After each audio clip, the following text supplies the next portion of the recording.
Nuestro invitado para esta hora, tal y como dijimos la semana pasada, está en nuestra cabina el ingeniero Rodolfo Sabonge, director general de planificación. Así es como se llama, ¿no?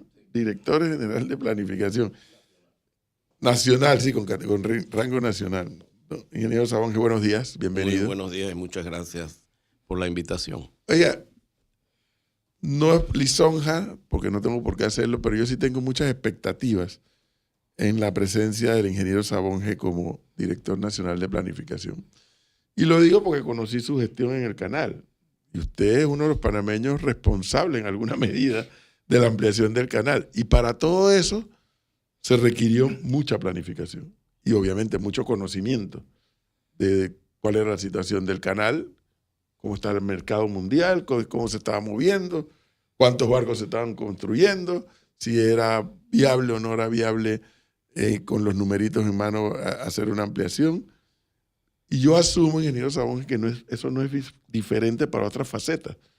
El tema de la planificación. No es diferente, pero el mundo ha cambiado. Okay. Nosotros en aquella época teníamos más o menos predecibilidad. O sea, había forma de predecir en el corto, mediano plazo, porque el mundo se desempeñaba de una manera lineal. Ahora con la incertidumbre, la volatilidad, los avances tecnológicos, el cambio climático, todo esto apunta a un sistema de planificación diferente. Es un sistema de planificación que requiere un cambio institucional. O sea, nosotros ya no podemos hacer estos planes a largo plazo y revisarlos cada 5 años.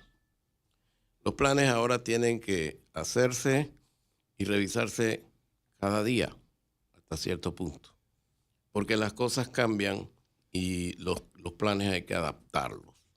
Entonces ese es un proceso que mucha gente pues no ha digerido. Hay que hacer prospectiva, hay que hacer planificación por escenarios. Y un ejemplo es el que acabamos de estar haciendo con el tema de los puertos. El presidente lo ha dicho y lo ha dicho de una manera muy elocuente, que nosotros hemos estado trabajando un mes en el plan a ejecutar con diferentes escenarios, porque no se sabía cuál iba a ser el resultado del fallo. Entonces, así como ese, existen prácticamente en todo el día. Nosotros, el sector de energía, estamos participando en la planificación a largo plazo, pero es una planificación que tiene que tomar en consideración todo lo demás que se tiene que planificar en el resto del país. ¿Y a qué me refiero? O sea, aquí se habla, por ejemplo, de un plan en semiconductores. Aquí se habla, por ejemplo, de trenes, de otros megaproyectos que también requieren energía y requieren energía en cantidades importantes. Entonces, tenemos que hacer este match, esta conciliación, por decirlo, entre lo que queremos hacer como país a largo plazo y que todas las demás instituciones estén adecuadas para tal fin. O sea que el problema, o mejor dicho, el desafío más grande de planificación ahora es la coordinación interinstitucional para que cuando se hace un plan, las demás instituciones también correspondientemente puedan también adecuar sus planes.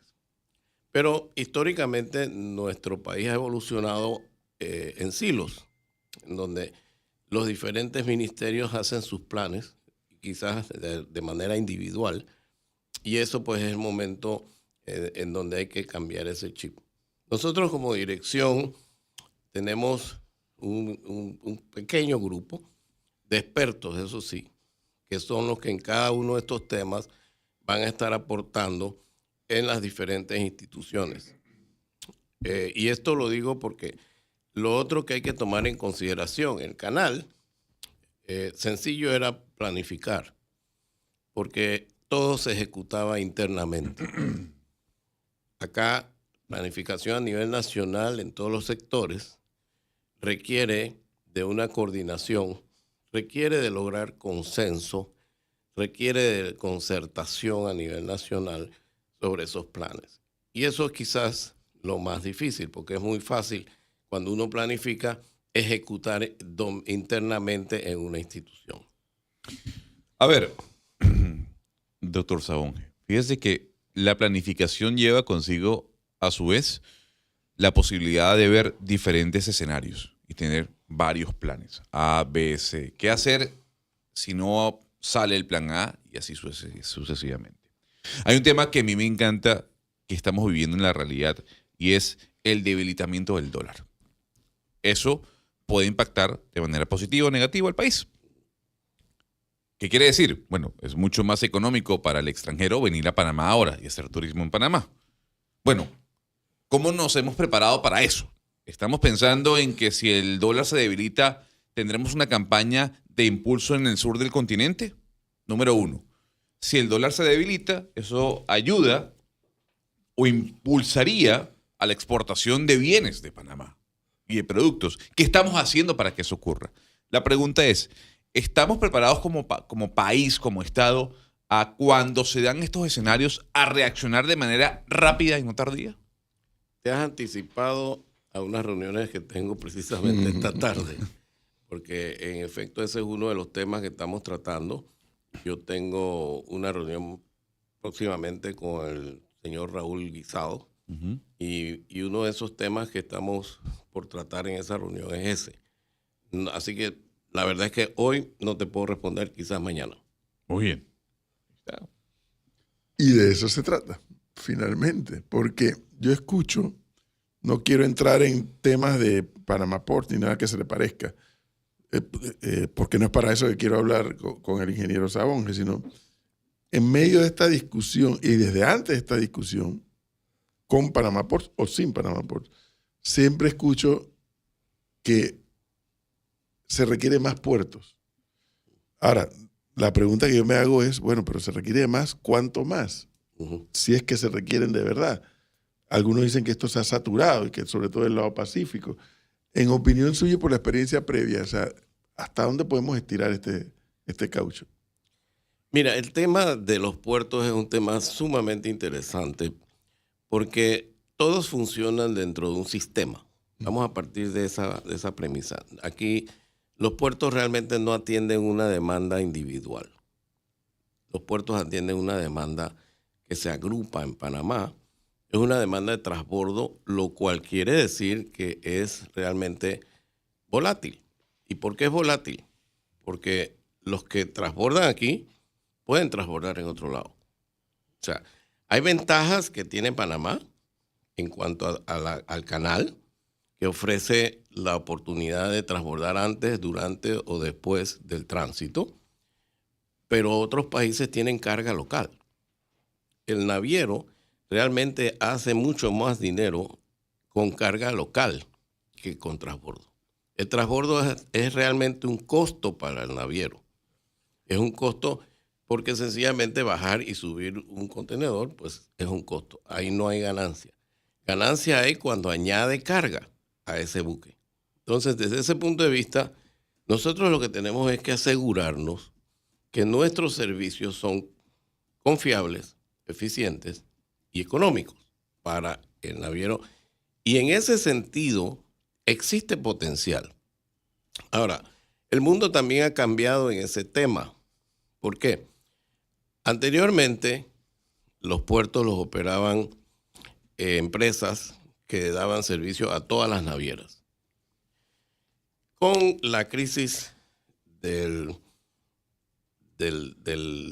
COVID, las navieras hicieron ganancias inéditas. Y esas ganancias les han permitido integrarse verticalmente en la cadena de suministros. Así que las navieras ahora están operando puertos, operando transporte terrestre, operando transporte aéreo y ofreciendo todos los servicios logísticos. Entonces, las navieras son las que traen la carga.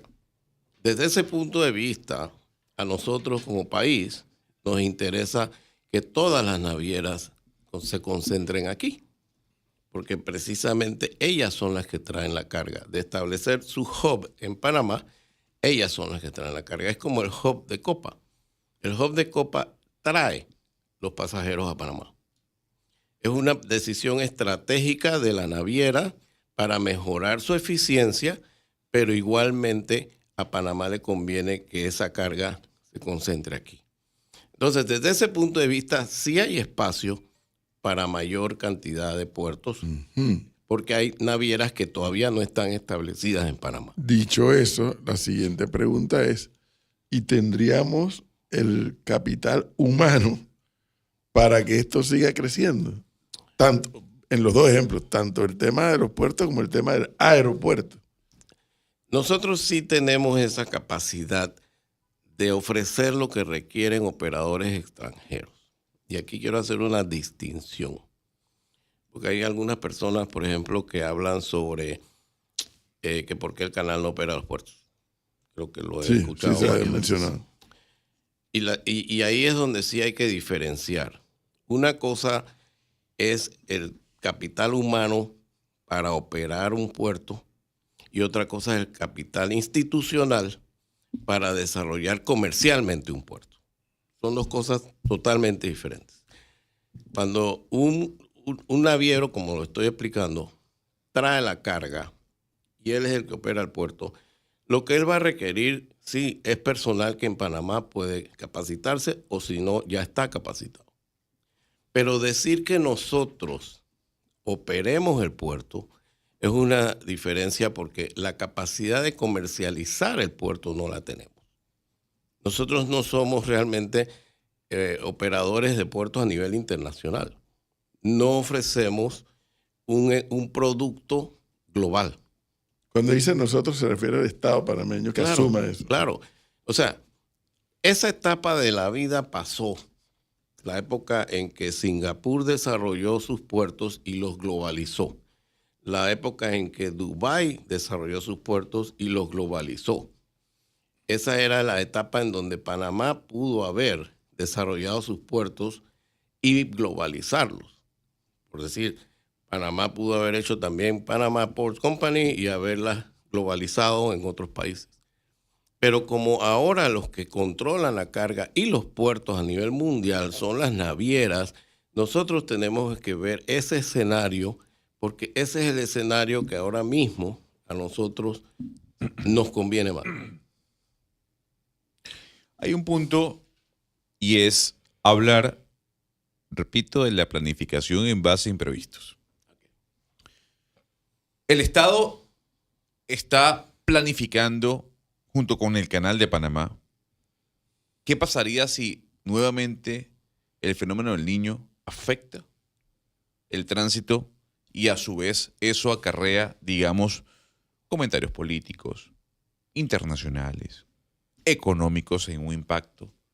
¿Estamos planificando por si eso llega a ocurrir nuevamente? Yo creo que sí, definitivamente que el proyecto más importante, el proyecto insignia de Panamá y del canal es el de Río Indio. Nosotros tenemos que responsablemente continuar con ese plan. Claro, pero ahí yo me tengo, doctor Sabonge, porque, a ver, el proyecto de Río Indio es un megaproyecto que, digamos, la mayoría está consciente de que se tiene que hacer. La mayoría. Hay otros que utilizan, digamos, el rédito político para evitar que se hable del tema o, digamos, confundir a la ciudadanía. Pero yo me refiero al ya, a la solución ya de un posible fenómeno del Niño que nuevamente afecte el tránsito de buques por el canal, como ocurrió hace un año. No nos queda más remedio que hacer lo mismo que se hizo la última vez. O sea, hablando claro, no, el tigre nos comió por no tener ese proyecto listo. Ese era un proyecto que debió de haberse iniciado desde prácticamente 2017, 2018. Porque al final del día, cuando nosotros planificamos la ampliación del canal, sabíamos que iba a llegar el momento en que se necesitaba más agua, que las tinas de ahorro no iban a ser suficientes. Pero el proyecto no se hizo. Ya es una realidad, nosotros no podemos hacer nada al respecto. Ahora mismo, si ocurre nuevamente otro fenómeno del Niño con la intensidad del último, va a tocar hacer exactamente lo mismo, restringir el tránsito, restringir el calado. Eso es la única alternativa que queda. Hay un punto, y quiero traer a colación lo que hablábamos esta mañana, profesor, de las denuncias que hay con respecto al CENIAF. Y parte de las denuncias, más allá del tema de los abusos, más que denuncias, es el señalamiento de algunas instituciones por la condición en la que están algunos centros educativos, de reclusión, etcétera, etcétera. Pero cuando uno empieza a ver, digamos, el dinero del presupuesto que le dan a diferentes instituciones o ministerios para la inversión, es muy poco. La pregunta es, ¿cómo un ministerio, una dirección se puede planificar de aquí a diciembre en ejecutar mejoras a infraestructura si no tiene la plata? Le pregunto, ¿cómo se puede planificar en base a no tener una liquidez para invertir, para transformar, para generar mejoras? Bueno, yo creo que a todos nuestros países le ha ocurrido básicamente lo mismo. El post-COVID nos dejó a todos sumamente endeudados, con unos problemas fiscales de limitaciones que precisamente apuntan a que no haya suficiente capacidad para atender las necesidades de la sociedad. Eso es algo por lo cual estamos atravesando y que creo que el ministro de Economía y Finanzas explicó muy claramente en la última reunión de todo lo que se está haciendo para mejorar esa situación. Pero más allá de eso, también nosotros tenemos que ser muy cuidadosos en todo lo que tenga que ver inversiones de megaproyectos. O sea, en ese sentido, sí hay que hacer ser más prudentes, porque precisamente esa época que tuvimos nosotros en el pasado, en donde pudimos hacer megaproyectos porque teníamos la capacidad fiscal para entrar en ellos, ya no está aquí.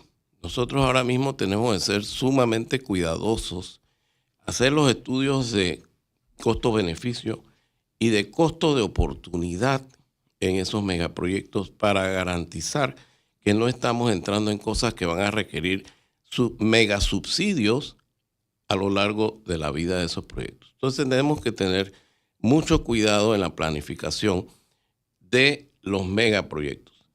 Eso quizás... Pero cuando dice cuidado, me viene se me enciende una luz de alerta, pero ¿qué tipo de cuidado? O sea, ¿por qué hace énfasis Rodolfo Sabonge que tenemos que tener mucho cuidado? ¿En qué sentido y por qué? Bueno, porque cuando se tiene poco, hay que administrarlo muy bien. Nosotros tenemos que estar conscientes de que no estamos en la misma situación fiscal que estuvimos hace muchos años atrás. Entonces, sí, tenemos varias formas de mejorar nuestra posición. Entre ellas, precisamente, está el asegurar que los proyectos en donde nosotros impulsamos este tipo de inversiones sean no solamente rentables desde el punto de vista económico y financiero, sino también desde el punto de vista social. Le hago una consulta. A sabiendas de lo que dijo el ministro de Economía, Felipe Chapman, que es una buena noticia la reducción del déficit fiscal, con la cantidad de inversiones que vienen para este año, dichas por el gobierno, ¿usted cree que ese déficit va a crecer? Si son inversiones en donde hay... infraestructura. Donde se está trayendo inversión extranjera, digo, ahí es donde viene el balance. Nosotros tenemos que mejorar la capacidad de atracción de inversiones extranjeras, no de préstamos. No, obviamente que no. O sea, es identificar los proyectos en donde existe interés internacional para precisamente esa inversión que entre y fluya. O sea, esos son los proyectos en los que debemos nosotros de estar interesados, pero claro, no proyectos en donde lo único que vamos a hacer es aumentar la deuda. Claro, pero ahí hay algo que yo no termino de entender, profesor, porque fíjese bien, más allá del interés que hay de que vengan personas de afuera, lo vimos con dos proyectos, y lo dijo aquí el ministro de Infraestructura, del MOP, Obras Públicas, y lo ha dicho usted, el proyecto de la línea 3, el cuarto puente, pues se dijo que era por encima, se cambió, se cambió por completo la planificación que se había realizado para ese proyecto que nos está costando 1.000 millones más. Y lo mismo pasó con la ampliación del Corredor Sur y la entrada hacia Costa del Este. Tuvieron que realizar otro, otro ejercicio de fiscalización sobre ese proyecto porque el que habían presentado era un completo desastre. Entonces, la pregunta es, ¿cómo podemos planificarnos de aquí a largo plazo si gobierno a gobierno, digamos, cambia las autoridades, cambia la visualización o opinión? Y tú lo has dicho perfectamente, el problema de continuidad institucional es uno de los quistes que tenemos nosotros en nuestra institucionalidad a nivel global. ¿Qué ocurre? Y voy a hablar de dos cosas en particular. Uno, los esquemas de concesión. O sea, nosotros sabemos que el concepto de concesión es un concepto que permite atraer inversión extranjera para que esa inversión explote recursos o explote actividades en donde el privado hace su parte y el gobierno hace la suya. Ahora, nuestro esquema de concesiones tiene que cambiar. Yo creo que eso es algo que ha salido señalado por el fallo de la Corte de una manera bien amplia. Nosotros tenemos que hacer una mejor planificación de esas concesiones. ¿Y a qué me refiero con eso? Debemos nosotros de saber lo que vale lo que vamos a concesionar. Claro. ¿Ok? Eso es clave. Si nosotros no sabemos lo que vale lo que vamos a concesionar, mucho menos podremos recuperar o recibir los beneficios que eso debe aportarle al país. De acuerdo. Y ese es uno de los puntos clave en el tema de atracción de inversiones. No es solo entren que caben 100.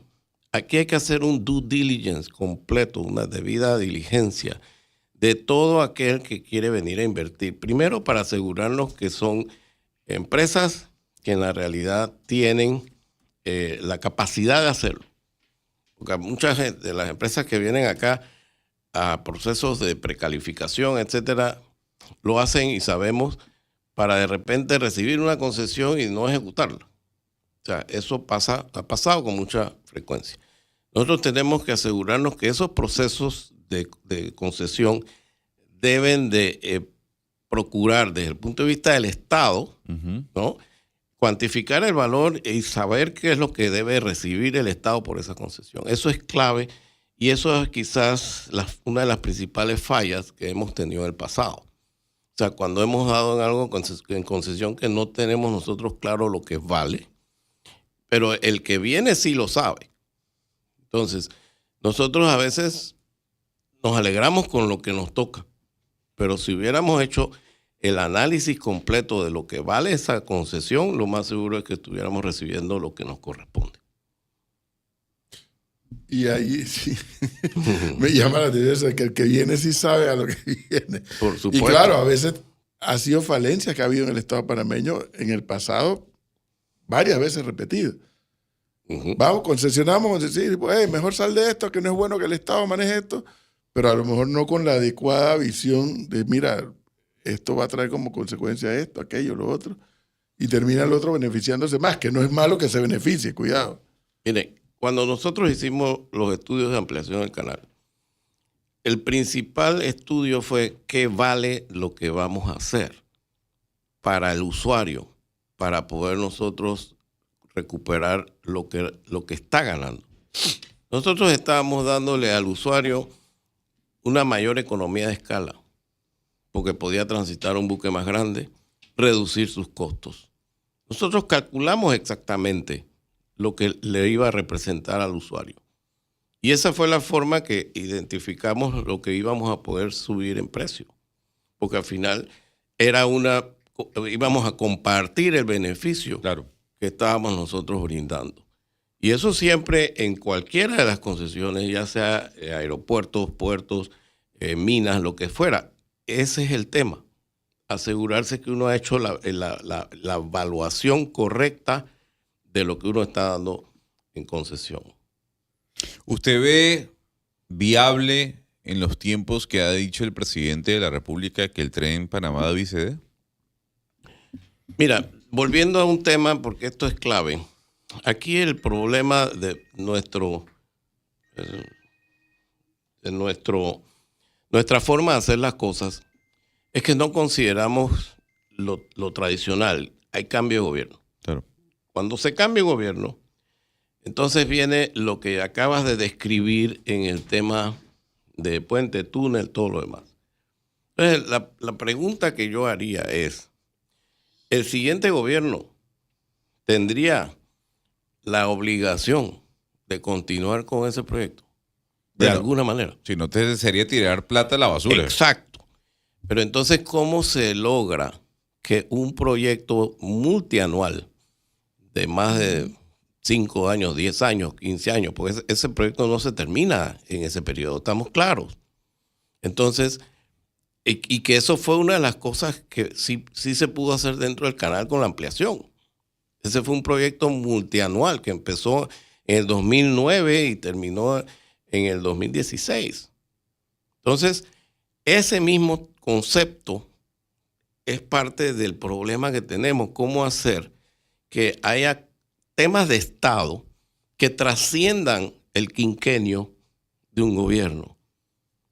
Entonces, para mí ese es el dilema, porque al final de cuentas sabemos todos que la falta de continuidad es quizás nuestro principal problema desde el punto de vista institucional.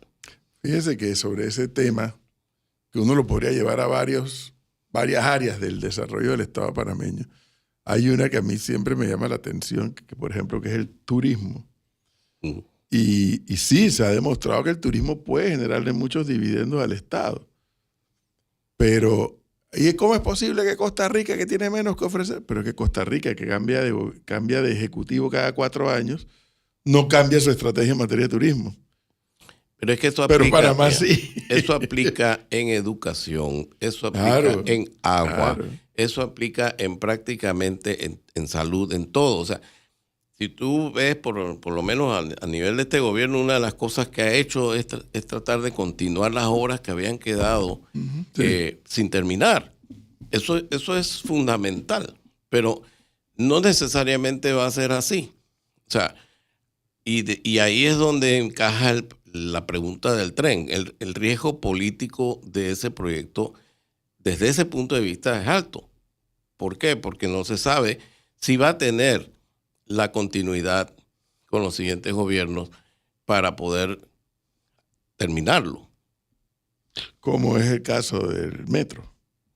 Sí, el metro es un típico ejemplo de ese. El metro es un típico ejemplo de lo contrario. Correcto. Porque el metro sí fue un proyecto que arrojó beneficios sociales y que la población demanda más.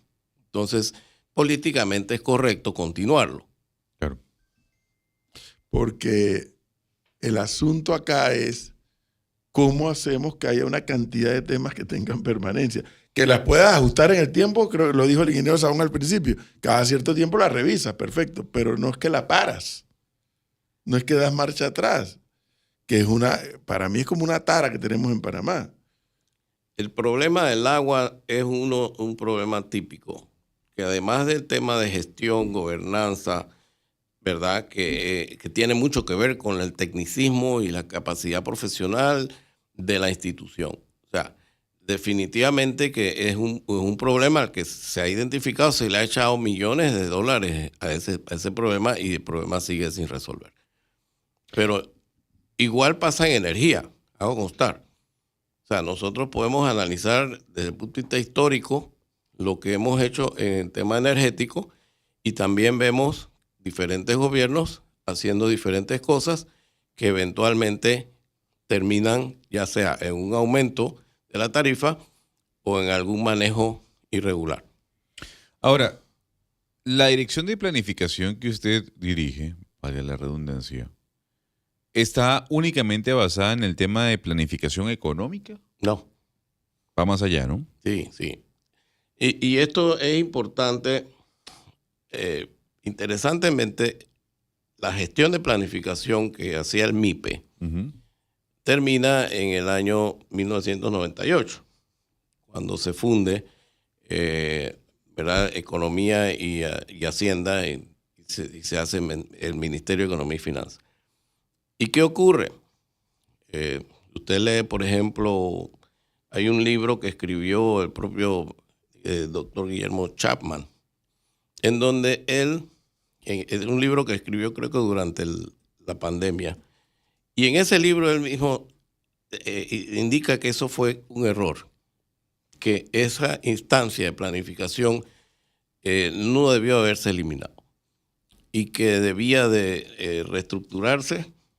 Y, el gobierno anterior trató de hacerlo creando lo que se denominó el Instituto de Planificación. Ujú. Pero cuando nosotros entramos a la función, nos dimos cuenta que no se podía crear el instituto de esa manera, porque el instituto tendría que haberse creado por ley. Entonces, trabajamos en la modificación del decreto que creaba eso y regresamos a un concepto tradicional que es una dirección dentro del MEF.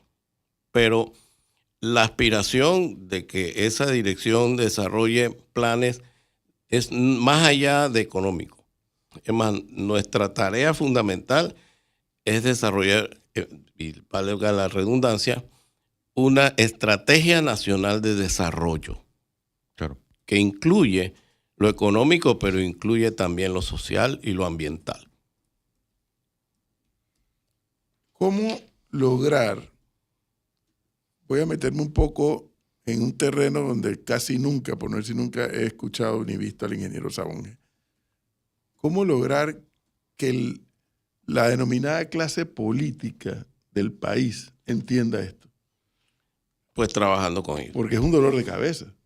O sea, Cuando yo mencioné anteriormente que una de las funciones de la dirección no es nada más generar esa estrategia de desarrollo, sino también consensuarla. O sea, esa quizás es la más difícil. Ujú.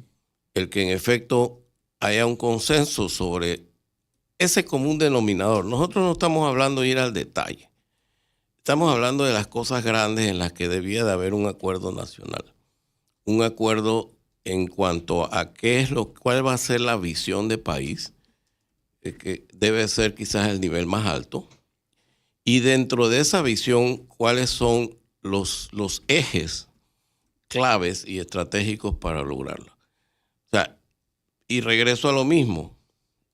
Ese sería un plan para revisar, porque los planes hay que estarlos revisando constantemente. Y esa es parte de la función. La función es sí identificar cuáles son los problemas, resolver a través de un plan y después revisar el plan y volver a la parte. Lo más difícil, y eso sí se los quiero compartir, es llevar el plan a ejecución. Porque la ejecución no depende de la dirección. Claro. La ejecución depende de las instituciones. Y las instituciones, pues cada una dentro de su ámbito, ya eso tendría que tener una estrecha colaboración con la Secretaría de Metas, con la Secretaría de Asuntos Económicos y Competitividad, que son las que trabajan en el Ministerio de la Presidencia y de la mano con el presidente. ¿Por qué se lo pregunto? Porque a usted lo vimos en el foro de la CAF. Y es, digamos, uno de los eventos que más hemos destacado, creo que en este tiempo, ¿no? Lo que significó para Panamá el hecho de tener no solo los presidentes, sino a quienes estaban caminando por los pasillos del centro de convenciones. Pero sí hay una crítica que debemos hacernos, es la poca planificación que se tuvo para trasladarle eso al ciudadano de a pie, que entendiera qué es el foro de la CAF. Porque la gente puede decir, sí, un foro más. ¿Cree usted que con miras al año que viene, si es que vuelve a repetir Panamá, que seguramente va a ser así como sede principal, se tiene que planificar con miras o con la idea de que el ciudadano a pie entienda el valor que tiene este foro para la nación? Bueno, yo creo que ese es el principal problema de todo gobierno, ¿verdad? La comunicación.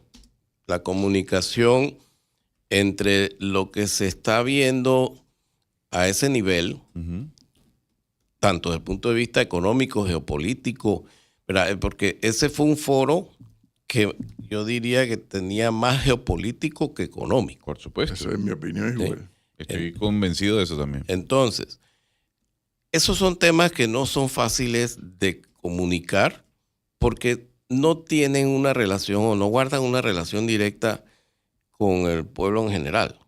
O sea, el pueblo en general ve quizás más el corto plazo, más el empleo, más, como se dice ahora, el chen-chen. Ujú. Y estos temas realmente no aterrizan, no son fáciles de aterrizar a ese nivel. O sea, hablar de geopolítica y de qué es lo que está pasando en Latinoamérica y el Caribe, quizás habría que regresar al medio tiempo del Super Bowl ayer.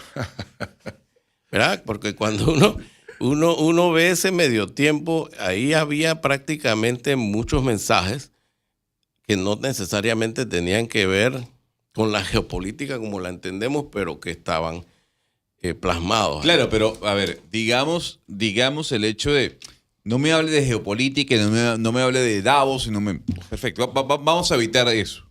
Que eso, digamos, entra de un tema intelectual que no Sí. todo el mundo maneja. Pero hábleme entonces de los números. ¿Qué significa esto para Panamá en cuanto a puestos de trabajo, en cuanto a inversión, en cuanto a capitalización, en cuanto a turismo? Porque el problema es que nos quedamos con el DIM. No, es que al parecer hay tantos hoteles full. No, es que se habla de esta cantidad. Se habla. Siempre es como un supuesto. La pregunta es, ¿cómo podemos nosotros, una vez finalizado el evento o antes del evento, esto va a generar tantos puestos de trabajo? Esto significa en réditos de turismo tanto y así sucesivamente. Te respondo con una pregunta.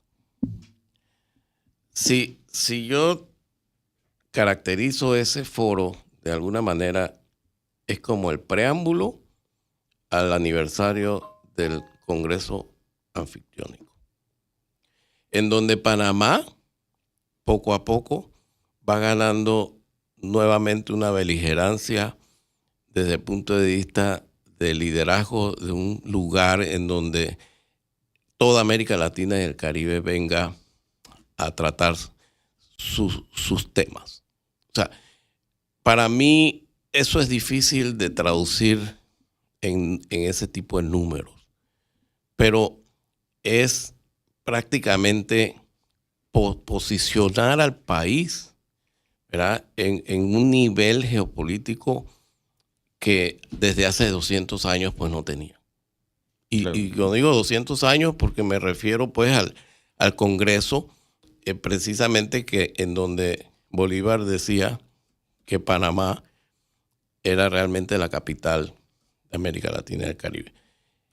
Es un rol que implica no solamente el mensaje de proyección, sino un rol en donde Panamá se posiciona en lo económico también.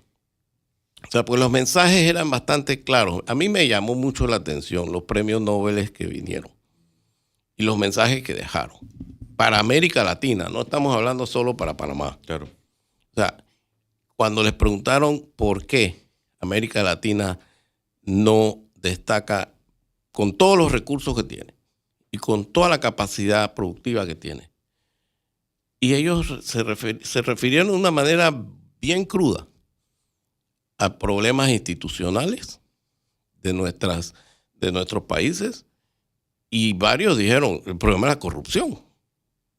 Lo dijeron de una manera diplomática, pero entonces nosotros tenemos que internalizar eso, no solo a nivel del país, sino a nivel de toda la región, porque al final de cuentas ese es quizás uno de los problemas principales que tenemos en no poder pasar de una economía extractiva, en donde lo único que estamos haciendo es sacando recursos y enviándolos a otros para que los procesen.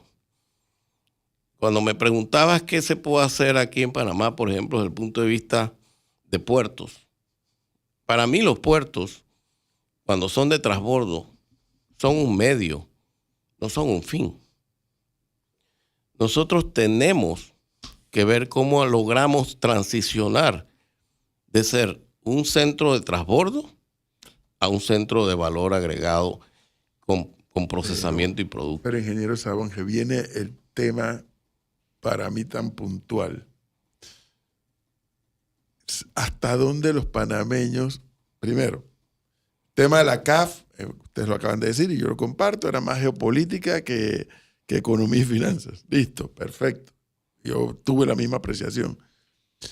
Pero ¿hasta dónde los panameños tendremos la claridad de a dónde embonamos nosotros? Yo creo que aquí juega un papel también la academia. Ahí quiero llegar, exactamente ahí quiero llegar. ¿Dónde es que se da la investigación? ¿Dónde es que se da la educación de alto nivel, la educación superior? Las universidades tienen un papel que jugar. Claro. Y es un papel que va mucho más allá de los ensayos que se dan usualmente. O sea, ahí tiene que hacerse un análisis profundo. Y eso tiene que permear hacia abajo. O sea, yo fui vicerrector de una universidad, la Universidad Marítima Internacional, vicerrector de investigación, posgrado y extensión.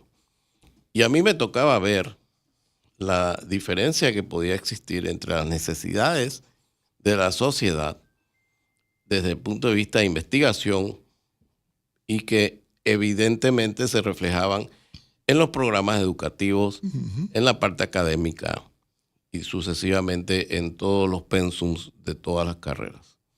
Entonces, yo sí creo, aquí se habla mucho de que por qué se eliminó la materia de Panamá, relaciones de Panamá con Estados Unidos. Yo la hubiera transformado, relación de Panamá con el mundo, porque nuestro rol cambió cuando nosotros recibimos el canal. Definitivamente que la relación de Panamá con Estados Unidos es importante, pero también considero que importante es la relación de Panamá con el mundo y principalmente con la región América Latina y el Caribe. Es que nosotros publicamos la semana pasada la encuesta de Doxa y cuando hicimos la pregunta, que además tampoco yo me sentí sorprendido con la respuesta, cuando le preguntamos a los encuestados, ¿usted sabe qué es el Mercosur? 80% dijo que no. Entonces yo digo, caramba, aquí tenemos un problema. Porque hoy el presidente se llama Mulino y el 29 no sabremos quién será, producto que habrá que ir a unas elecciones. Pero si no hay claridad de que embonamos con el sur o embonamos con el Caribe o embonamos con Centroamérica o embonamos con una visión más regional, todavía no entramos a la estructura de esto de Asia-Pacífico. Entonces, claro, llegan los gobiernos cada 5 años y cada uno dice por dónde va la brisa y por ahí cojo. Así no debiera ser. Que volvemos al mismo tema. Mira, yo fui secretario general de la Asociación de Estados del Caribe. Y uno de los temas que a mí me llamó mucho la atención es que durante los casi 5 años que yo fui secretario general, en un organismo del que Panamá forma parte, más hoy tiene la presidencia pro tempore de la Asociación Panamá.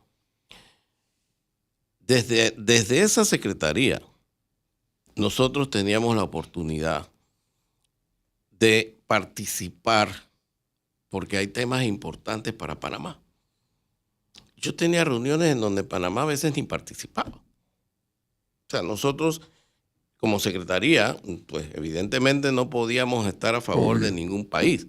Pero si tú haces una reunión sobre un tema específico y un país no participa, lo que te está dejando ver es que no hay interés. Mencionabas, por ejemplo, turismo. Uno de los ejes estratégicos de la asociación es el turismo sostenible. Bueno, nosotros no teníamos a veces en las reuniones de turismo a Panamá participando.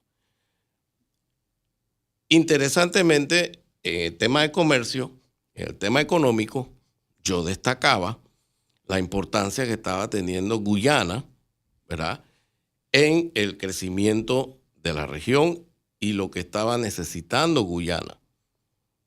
Me alegra ver que el presidente recientemente se reúne con el presidente de Guyana, Pero esos eran mensajes que a través de la asociación se tenían que estar atendiendo, porque la idea precisamente de pagar una anualidad y participar en un foro de esa naturaleza es poder aprovechar los intercambios que se dan entre los países en esas reuniones. Entonces, teníamos un país creciendo a doble dígito, hasta 17% anual, que necesitaba de todo, en donde nosotros con la cultura que tenemos en construcción, en infraestructura, en muchas cosas, podíamos nosotros estar ofreciendo algunos de esos servicios nuestras empresas. Eso no ocurre. Ahora estoy viendo que hay un movimiento en esa dirección y me alegra mucho verlo. Es el país que va a crecer más en la región. Sí. Por supuesto. Porque nosotros no debemos estar nada más viéndonos el ombligo. O sea, no es cuestión nada más de crecer internamente. O sea, hay muchos servicios de aquí que se pueden ofrecer. Ellos me pidieron hasta, por ejemplo, establecer una universidad marítima que fuera filial de la de aquí. Yo me reuní con el rector de acá para ver cómo se podía hacer ese acuerdo. ¿Por qué? Porque toda la industria petrolera que se da a nivel de un país como ese requiere de servicios marítimos auxiliares. Recuerdo que uno de los pocos que fue a visitarme fue Lino Arosemena, que maneja de Colón, sí. Y que en efecto pues vio el potencial, porque cuando se desarrolla ese tipo de actividad en la magnitud que se está desarrollando allá, se requieren toda clase de servicios y las empresas no tienen por qué únicamente brindarlos aquí, tienen la capacidad de globalizarse y ofrecer estos servicios en otros países. Visión Visión. de presente y futuro, entonces. Es así. Es lo que estoy advirtiendo de la explicación que nos está dando. Necesitamos una sociedad, no solamente los gobernantes, sino toda la sociedad panameña con un poco más de visión de presente y futuro del potencial que tenemos, porque al final eso va a redundar en beneficio de la propia población, de más nadie.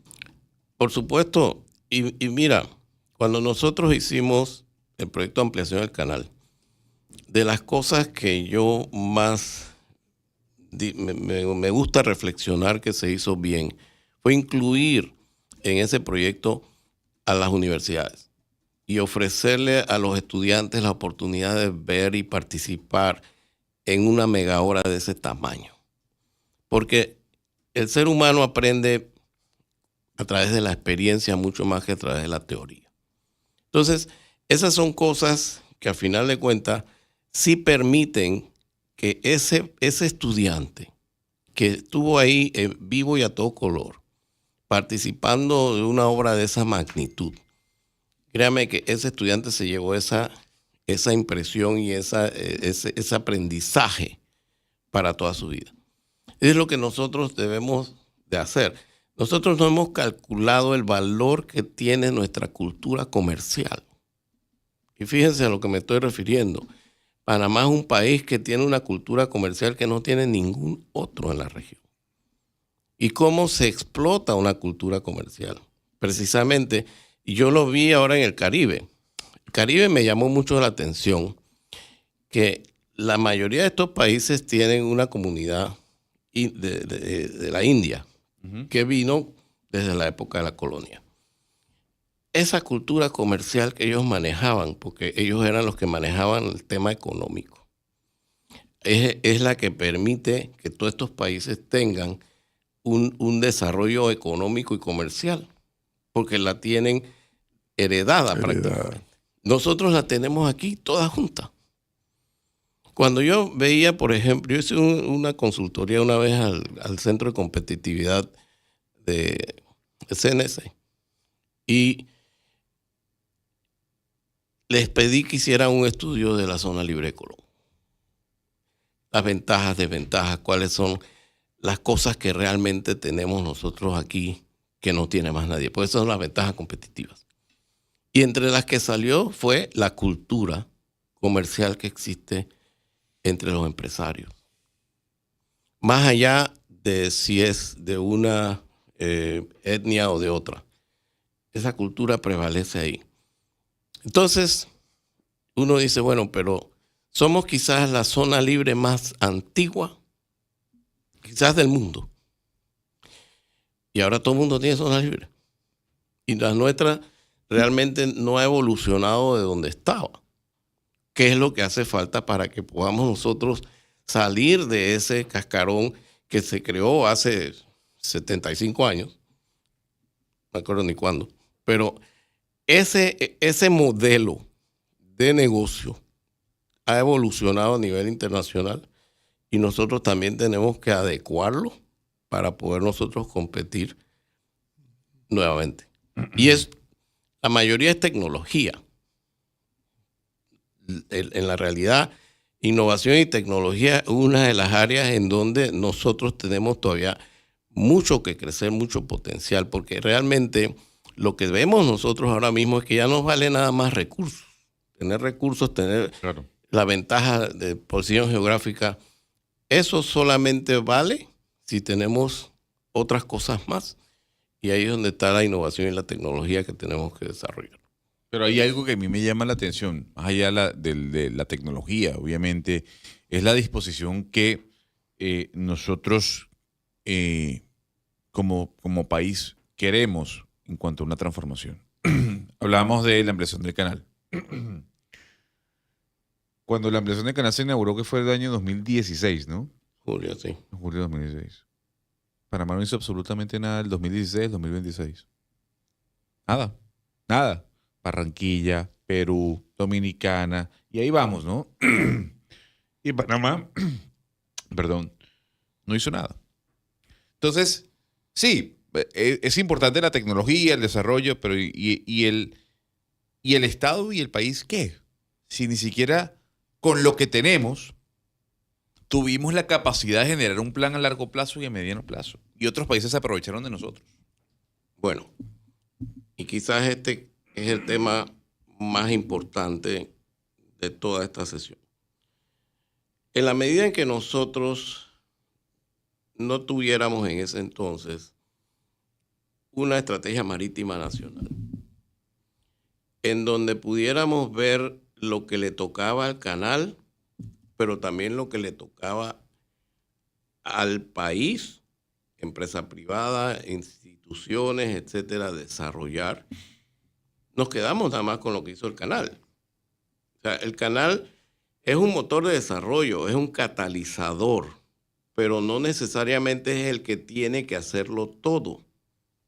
Ahí es donde entonces yo sí reitero la necesidad de una estrategia marítima nacional que incluya todo lo demás del sector marítimo y del sector logístico que se puede desarrollar en el país, no solamente en la región interoceánica, que ahí es donde viene el tema.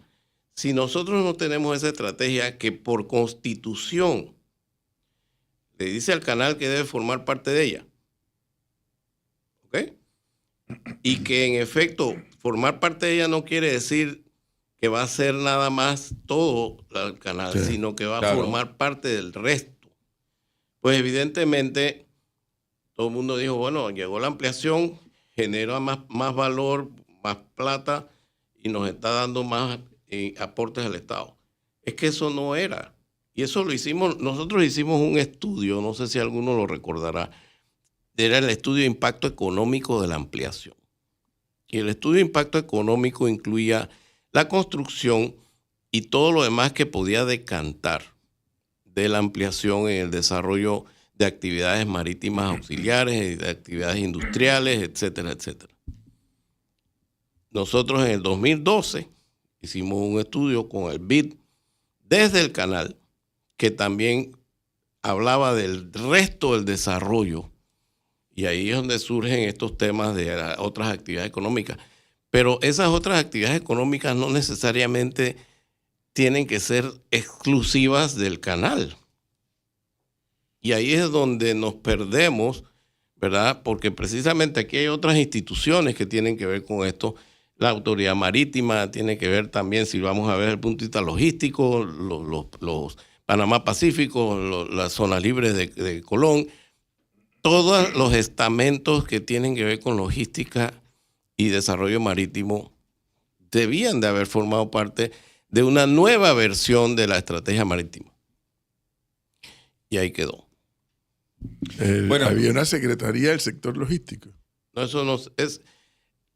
En la estrategia logística del 2017, que también fue financiada por el BID, se habló de que necesitaba la institucionalidad panameña desarrollar esa secretaría, y esa secretaría nunca se desarrolló. Bueno, pero entonces, a ver, doctor Sabonge, ¿y qué hacemos con la MP, pues? Porque si hay un ente grisáceo en el Estado panameño, es la MP. Nadie sabe cómo funciona, nadie sabe cómo se maneja, se dice mucho, pero se sabe poco. Entonces la pregunta es, si queremos que esto sea una transformación a gran escala, ¿qué hacemos con la MP? Yo creo que es injusto un poco esa apreciación. ¿Usted cree que la MP es una institución que es abierta, que la gente conoce, que realmente no tiene un manto de dudas sobre la misma? Yo lo que pienso es que la MP la creamos, porque yo fui uno de los que trabajó en la redacción de esa ley, con un propósito muy específico, que era el que operara de una manera profesional, técnica. Queríamos hasta cierto punto emular a la ACP. Pero volvemos al mismo tema, la falta de continuidad e institucionalidad. Porque volvemos a lo mismo, o sea, cada gobierno que entra, borrón y cuenta nueva. Entonces, la MP, más allá de lo que institucionalmente puede hacer, pues la transformaron en un botín político.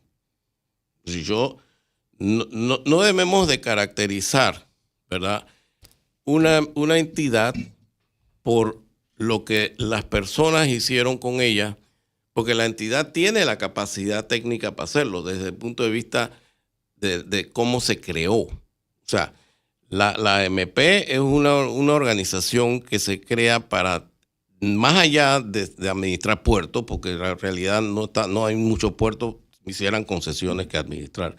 Sí debieron de haber administrado mejor las concesiones, pero es una entidad que es la que representa ante la Organización Marítima Internacional todos los temas marítimos del país.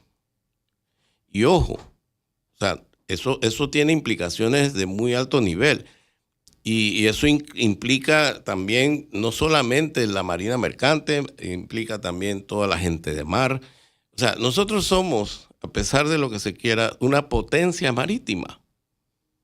Y esa potencia marítima debíamos nosotros de poder administrarla para que genere más beneficios al Estado. Yo estoy de acuerdo con eso. Pero de que somos una potencia marítima, y eso es la MP, más allá de la ACP. Yo cuando viajaba al mundo entero a explicar lo que estábamos haciendo en el canal, la gente me preguntaba, era por temas de registro de naves, y me preguntaba por temas que tenían que ver con gente de mar y con la Administración Marítima Panameña. Nosotros cuando creamos esa entidad, lo que queríamos era que convergieran en ella todas las competencias marítimas del Estado. Y yo creo que eso es lo que hay que volver a hacer. Pero sin embargo, ingeniero Sabonge, claro, voy a hablar desde la óptica de una percepción de alguien que sabe que el canal existe y sabe que la MP existe, pero que no sabe del negocio marítimo y de todas estas historias. Pero yo a veces percibo que es como bicéfalo. Como que la sensación que da es como que el canal va por un lado y que la MP va por el otro, o que no hay, nuevamente, percepción, a lo mejor la realidad es otra, o como que no hay coincidencia en los objetivos a alcanzar del uno y del otro. Y yo creo que eso responde a varios temas. Uno, después de 25 años de tener nosotros el canal, yo diría que más que integrar el canal al desarrollo nacional, lo hemos ido aislando. O sea, el propósito del título constitucional no era ese. El propósito del título constitucional era que el canal poco a poco fuera formando más parte integral del desarrollo del país. Y yo creo que en parte tiene que ver con la figura del administrador. El administrador del canal tiene mucho que ver con el papel que juega el canal en el desarrollo del país. O sea, y yo lo único que puedo ver es que esto igualmente depende de las personas, más que de las instituciones. En la institucionalidad del canal se incluyó el tema de la estrategia marítima como la forma en que esa entidad iba a vincularse con el desarrollo del país. No ha habido realmente interés en desarrollarla. Y entonces lo que tú acertadamente apuntas a esa bicefalía, yo creo que va a depender más de que el que sea administrador del canal pueda ser el que integre el canal a la economía panameña, manteniendo su autonomía. Que casualmente este año se define eso. Se define, no, este año toca la elección de un nuevo administrador. Debo entender. Correcto. Que el proceso ya ha iniciado con una contratación, tengo entendido, de una empresa que le llaman cazatalentos o headhunters, le dicen los gringos. Bueno, yo creo que el mensaje del ingeniero Sabonge, no sé, Gonzalo, pero para mí ha quedado muy claro. Muy claro. Tenemos que prepararnos para estas cosas.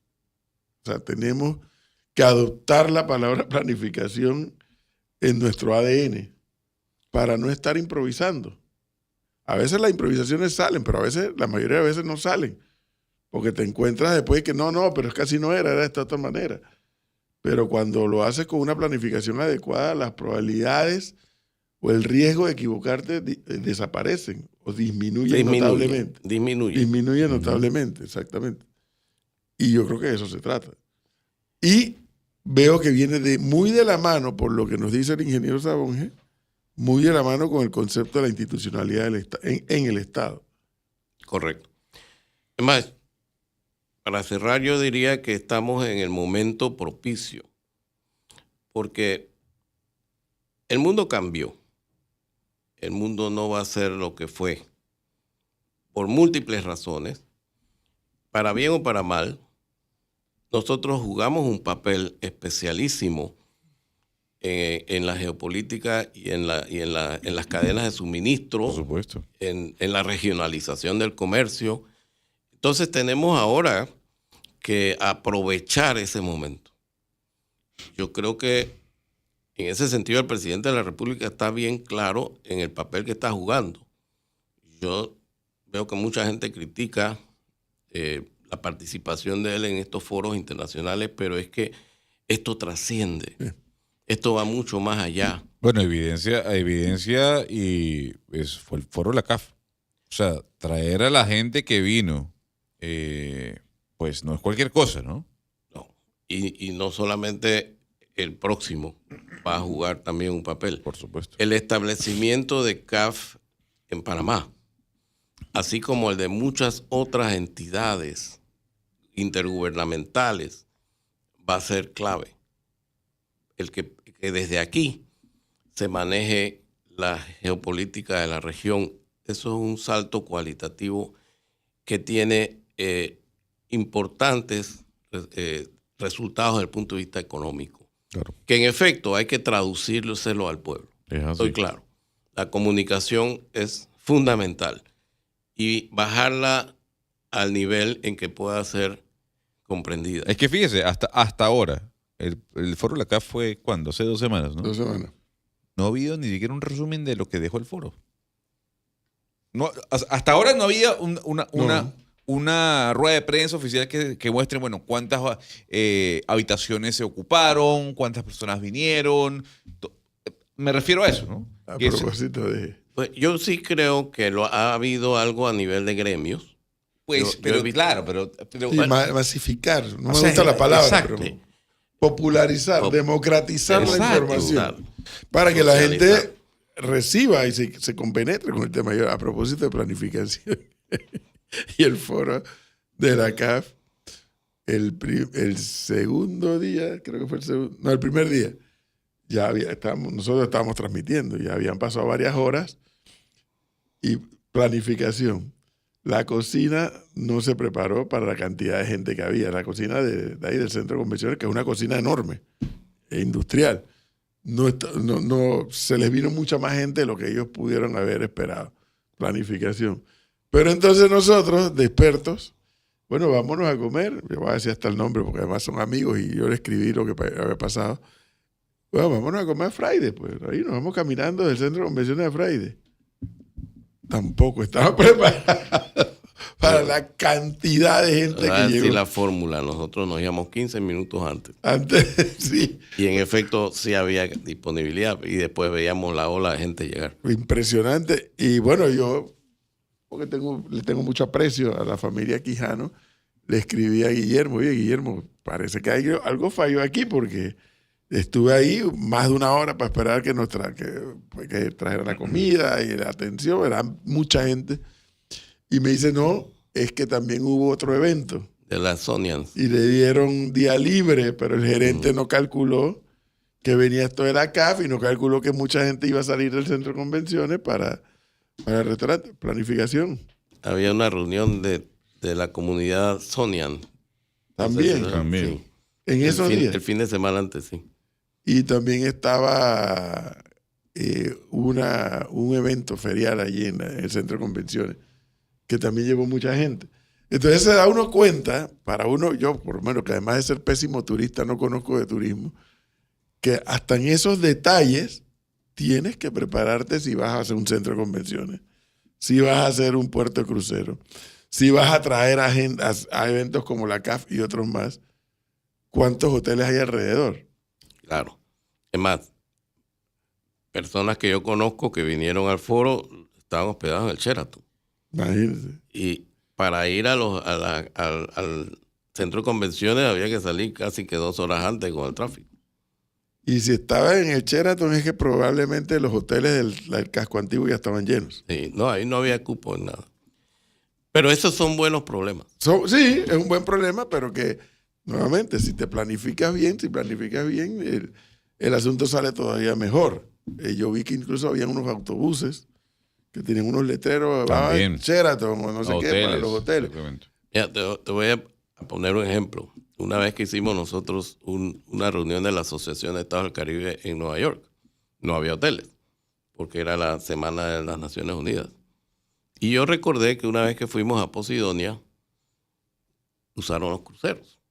Dije, Sí, para hospedarse. sí, busquemos un crucero y lo ponemos ahí en uno de los muelles. ¿Cuánto nos va a costar? Mucho menos que el hotel. Bueno, acá tenemos ahí el puerto de cruceros. Chartear un crucero para que sirva durante esos días. Además, dio un atractivo particular. Por supuesto. Es su propio atractivo. Son ideas. 8:33 minutos. Ingeniero Rodolfo Sabonge, muchas gracias por darnos este tiempo, muy amable. Gracias a ustedes. Y nos Estamos mantenemos a la comunicados. Gracias, así mismo es. Nos cuenta de esa reunión de hoy. Importantísimo. Yo creo que la gente no entiende, profesor. Yo ¿Cuál sé que reunión de hoy? el tema del dólar. A mí me parece que es. Alguien me dijo cercano al gobierno, no nos preocupa la inflación, porque la hemos sabido controlar en el país. Pero parte del debilitamiento del dólar es que las cosas cuesten más. Y eso puede elevar la inflación. Vamos a ver cómo sale esa reunión, doctor Sabonge. Nos mantiene Bueno, yo sí les puedo decir que una vez, cuando estábamos en el canal, hicimos el análisis de cobrar como cobra el canal de Suez con derechos especiales de giro, Special Drawing Rights, para ver cómo nos funcionaba si en el momento en que el dólar bajaba podíamos nosotros compensar. Eso lo hicimos por allá por el año 2010. Después de la crisis financiera, 2009 por ahí. Y en ese momento no nos salieron números favorables. Pero en efecto, como bien dije, el mundo ha cambiado. Estos son temas que van a ir evolucionando conforme se están dando algunos cambios. Y esta tarde tendré esa reunión. Espero que sea una reunión positiva. No te puedo prometer que mañana voy a tener respuestas, claro, no. pero sí puedo decir que lo que vamos a discutir es precisamente ese tema. Muy bien. Bueno, vamos a ver qué sale ahí. 8:34, Melissa. Vamos al cambio que tenemos pendiente. Bueno.